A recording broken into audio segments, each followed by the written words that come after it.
Hey guys, welcome back to the Saints TV YouTube channel. Welcome to the match preview for Friday against Essendon, 4:10 PM at RSEA. Back at Moorabbin. Last week we took on Melbourne there and it was not a great performance. A very interesting session with 7 periods and yeah, you'd imagine Friday's going to feel a bit more normal. 4 quarters I believe, and we should be looking at fielding a much stronger team with a bit more of a structured forward line, you'd think, without Dukes and Cordy there, and with Caminiti hopefully featuring heavily with Cooper Sharman. So I think that's kind of where this game sits at the moment when I think about like previewing it. It's not really much more than obviously another practice game, but to me it's another, couple of hours of footy that we might pick up a couple of injuries. That's really the way I'm feeling at the moment. It's like, let's just get through this, hopefully with a win. I feel like, in years gone by, maybe, you could go the pracky games and lose them all and that's about it. But because of last week, because of all this negativity, because of injuries, other teams getting better, all this shit, I think it's actually really important that that we want to win this game, that we do win this game, basically. And I think another factor is we're playing Essendon, a team that's, again, like us, you can't really predict where they're going to finish. They could just be really good or they could end up being really poor. But what we do know is that every time we play them, they play amazing football. They play the best football they've ever played and they beat us by 10 goals. They've done that basically the last 2 or 3 seasons, most notably last year in Spud's game, and that was a shit show. So even if it is a pracky game, I think just for our sanity, just for our positivity, our enthusiasm leading into round 1, especially in a couple of weeks' time, that we go into Friday's game, play a strong team, play the way that we want to play in round 1. Even if it gives away a bit of the game plan, I don't care. I think we do need to see a little bit of a response. It's weird to say it. It's weird to say it because it's a pracky game and you take it with a grain of salt, right? But we're Saints fans, and although we do take this sort of stuff with a grain of salt for the most part, I don't know, deep down you're kind of like, let's bloody flog them, let's win this game by 10 goals. Because if we do, then you got a couple of weeks off and you're like, ooh, spring in our step. I don't know what this is, a bit of dancing.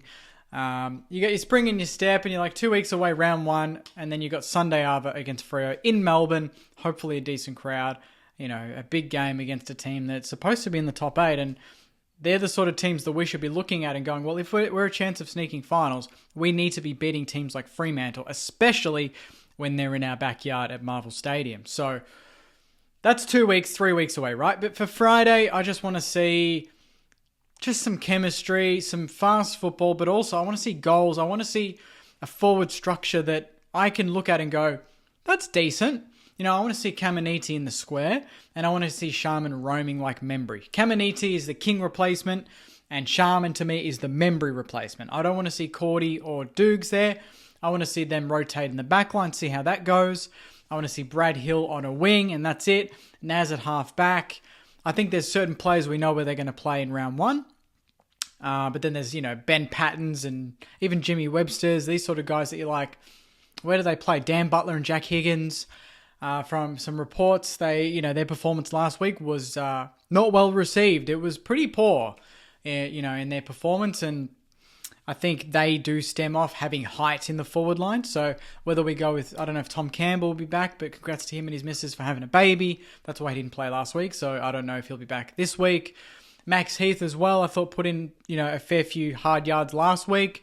Got a few knocks, but he came back and did well. So whether he plays this week, again, for the most part, would be important because that might release Rowe to go forward. That's a bit of a different angle, but we all know that without Paddy Ryder, Rowe is going to have to pick up the pieces in the ruck for the most part. So we probably can't afford to see him forward too much, especially when Essendon have got Draper, who's a very good ruckman in his own right. So we're going to need Rowe to take care of him. But I think it's another good pracky game, right? It's another even contest. Melbourne, they showed us where we need to get to. Where we want to get to be a top 4 team, to be a flag chance. And we looked a bit, we looked miles off, to be honest. But this week, it's another one where it's like, well, let's prove that we're still better than the teams like Essendon, because those are the teams that everyone's tipping will go past us this year. Whether it's because we're not good enough, we don't have A graders, and because of all the injuries on top of that, they think these teams are going to fly past us. So we need to kind of put the foot down a little bit and say, well, no, despite our injuries, we're still better than Essendon. We weren't that far out of finals last year. We were 8-4, 8-3, the halfway mark. We're not a bad team. But Essendon have got all this unfulfilled potential. They do have probably a few A-graders there, but at the end of the day, it's a pracky game, and I just want us to get through it. I want us to hit them hard. I want to see the pressure up. Last week, I thought we conceded goals way too easily. Melbourne could go from back to front so bloody easy. I want to see some pressure, some intensity. I want to see a bit of a bigger crowd. I thought there was a good turnout last week, but I think this is, more that four-quarter sort of game, although it is at 4:10, so it's a bit of a shit time for some Saners to get there. It'd be great to get a bit more of a crowd, especially on that hillside. It's always fun going over there when it's packed and cheering, holding the ball, getting involved and getting the vibes going again. I think it'd be really important. So I think as much as it's, important to go into the season with form and to win as many games as possible, it's not the end of the world if we lose to the Bombers. But because of how last week went, because of what's going on with other clubs in the media and what people are saying about us, I think it's really, really important that we beat Essendon on Friday. And I think obviously we're capable, even with the injuries. We just need to get the positional things right. I think we're going to see a pretty stock standard midfield with Rowe, Steele, Crouch, Gresh. Hunter Clark gets another go there in my eyes. One more chance on Friday for Hunter Clark, because last week he played there against the Ds in the first 4 periods when they had their big boys out. Didn't look up to scratch. He looked up to scratch afterwards when they rotated after the 4th period and then all the youngsters came out. He looked good then. Bit of a worry, but this is his last chance. Essendon's got a pretty decent midfield when you've got Merritt in there. You've got these sort of guys in there. Parrish, McGrath. They've got a decent enough midfield that it's gonna challenge us. So yeah, it's a good hit out. But for me, the focus is the forward line. We really need to get that right. The back line, again, like I've mentioned, Wilkie, Sinks, these guys are going to be back there. Battle, I don't think we should move him. It's just the forward line. Like, what do we do? Because we're going to go 5 to 6 weeks without King and Hayes. We're going to maybe go 1 week without Membry, depending on how he recovers. Seb Ross, I think, is going to potentially miss round 1 as well. So he's not going to play Friday, obviously. So there's a lot of positional things that have come out of nowhere, literally in the last couple of weeks, where we're going to have to act fast to find that suitable replacement. And I think Kamanides put his hand up already.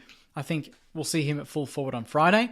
And I'd like to see Sharman as kind of his, his tag team partner, so to speak. So we'll see what happens. I'm not going into this with much of a worry. Obviously, it's pracky game. So go there, grab a drink, grab some food, go with your Saners. I'll hopefully be there as well. And it'd be great to see a win, at RSEA leading up into the season. So yeah, keen to hear your thoughts, Saners. Let me know what you're feeling. I know there's going to be some Saners out there thinking, well, if we get flogged by Essendon, the season's done, this and that. And there's going to be others that think that we should beat them regardless of what's going on. And there's going to be others that just want to go there and enjoy the football regardless of what the result is, because it's a pracky game and because maybe Ross is still going to keep all of his secrets hidden away until round 1, until the real stuff starts. Because if you look at our history under Ross in practice games, it's never been amazing, even when we were in grand finals. So that just shows the level of, interest he has in this sort of stuff. But particularly because it's Ross, first time back as coach, he's got to train a new game plan. I'd like to see that a bit more, across the 4 quarters is a consistent game plan. Last week, 7 periods. So you'd imagine they were chopping and changing with going fast, going slow, focusing on the contest, focusing on the outside, backline transition versus forward line entries. They would have gone through all of that. Now Friday, they're going to go, this is the complete package. Let's put on a proper game and get a win in front of the faithful. So that'd be a great start to the 150-year anniversary. We're going to play Essendon in round 3 for it anyway, but they're our bogey team lately. Even if it's a pracky game, let's get one over them and see how we go. So I'll leave it there, Saners. Thank you very much for watching. Hopefully I'll see you guys on Friday at the game. My review will be after the game as well. Depending on how that goes, it may be a live or it'll just be pre-recorded and uploaded on the channel. So if you like that stuff and you haven't subscribed, please hit subscribe and help us hit 10,000 this year. Thank you to everyone for watching the latest Saints TV podcast episode as well, or listening to it with Lee Montagna, episode 100. It's out now on YouTube, and it's on all streaming platforms, Apple, Spotify, iHeartRadio, all that stuff. So if you're enjoying that, hit that up as well and leave a review and a comment. And yeah, appreciate it, Sainers. We'll see how we go on Friday. As always, enjoy the rest of your week and go you mighty Sainers. See you guys.